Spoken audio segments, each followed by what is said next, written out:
Who is God? What is God? Where is God? Imagine having to answer these three questions in front of your entire congregation. Now, imagine having to answer these three questions in front of your entire congregation as a 15-year-old. Now, imagine having to answer these three questions in front of your entire congregation as a 15-year-old and from a household like this. Shalom, y'all. This is the sign that hangs in my kitchen, and it represents my parents. Shalom, the Hebrew word for hello, goodbye, and peace. This is my dad. He is from the north, and he's Jewish. Y'all, this is my mom. She's from the south, and she's Christian. So when it finally came down to deciding what religion they would be raising their children in, the question arose, would we be raised Jewish or Christian? What was finally decided was that we'd be enrolled in Hebrew school, we'd be members of the church, and it would become a family pastime to understand everything. So this meant celebrating Christmas, Hanukkah, drinking juice on Shabbat, and when taking communion, and meant shaking palms on Palm Sunday, decorating Easter eggs, fasting on Yom Kippur, reading the Torah, the Haggadah, and memorizing the Lord's Prayer. And because we were educated this way, I never just participated. I never just did something because it's what we do. I always asked why. Why am I fasting? Why am I dipping bread in juice? Why am I praying in another language? Another thing that my mom and dad thought was important about our religious upbringing was that we were educated in religious texts. So, as a bedtime story, my mom would read us the Bible. But in addition, she would also read us Greek myths, and folklore, legends, and fairy tale, all stories of the human spirit. Initially, I thought of God as this ominous being, but as I began reading these stories, I started to see him as just another character. I now thought that the God I had to believe in order to believe in God at all looked something like this. An old man up in the clouds watching humanity unfold. This God was more of a character than an actual being. This was not something I could believe in, and because this was the image I attached to the word God, I couldn't believe in the word God.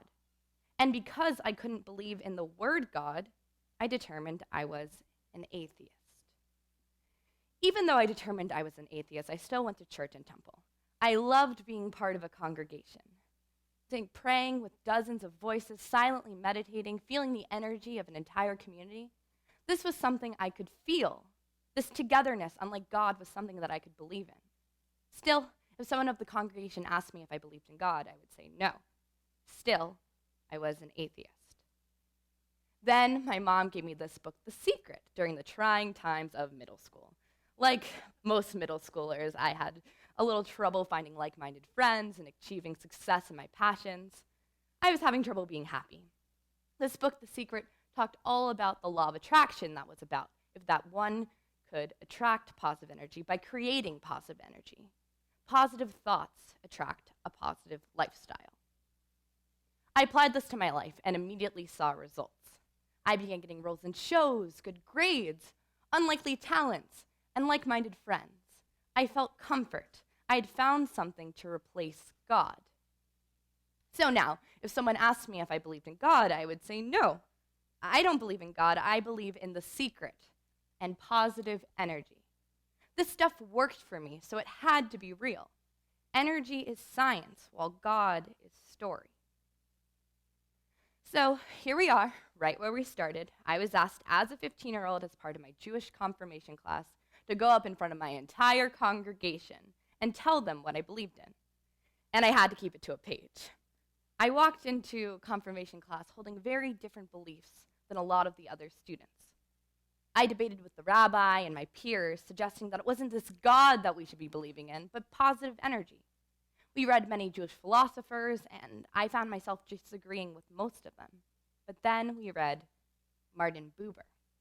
Buber believes in I, thou, that God is the betweenness of two people, when two people can be together and just be. This resonated with me. I did some more research. I found Schulweis, who believes that God is something intangible, like love. Recently, I had gone to Nicaragua with my church on a mission trip. We were building a showering facility, and on breaks, what we would do is play with the kids. I found that when we tried to communicate with them, there was a disconnect. We would stutter through our broken Spanish, sprinkling with uhs and ums. Likewise, they hardly knew any words in English. Most of their sentences would just end in laughter.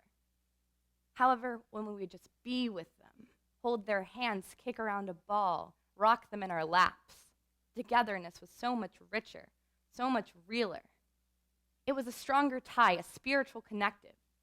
This nonverbal connective energy was very similar to the energy described in The Secret.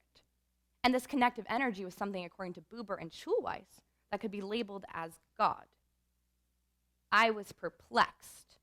The connective, positive energy of The Secret had worked so well for me, but this was very similar to the energy I was feeling with the kids in Nicaragua. And that energy, according to Buber and Schulweis, could be called God. I didn't know what I should believe in, what I was feeling and experiencing, or the God that society and culture was telling me I should believe in.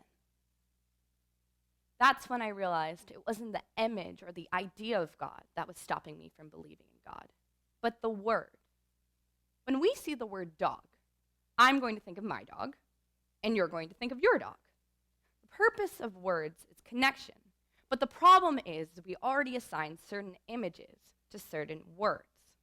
Likewise, I assign this image to the word God. Organized religions attach this image to God in order to unify, in order to organize. This has its pros and cons. By attaching an image to a word, it unifies the religion. It's easier to believe in something that is tied to an image. It's tangible. Everyone who sees an image can say, that's what I believe in. However, by presenting us with an image, we are unable to individually form our own images, or more importantly, attach more than one image to the word God, or not even images, but feelings. Once I was able to sever this image from the word God, I was able to attach it to whatever and how many things and feelings I wanted to. I realized that God was not a singular image. God was not an or. God was an and. I did not have to believe in God or The Secret. The word God could encompass it all. We can attach the word God to whatever we want to. Thank you.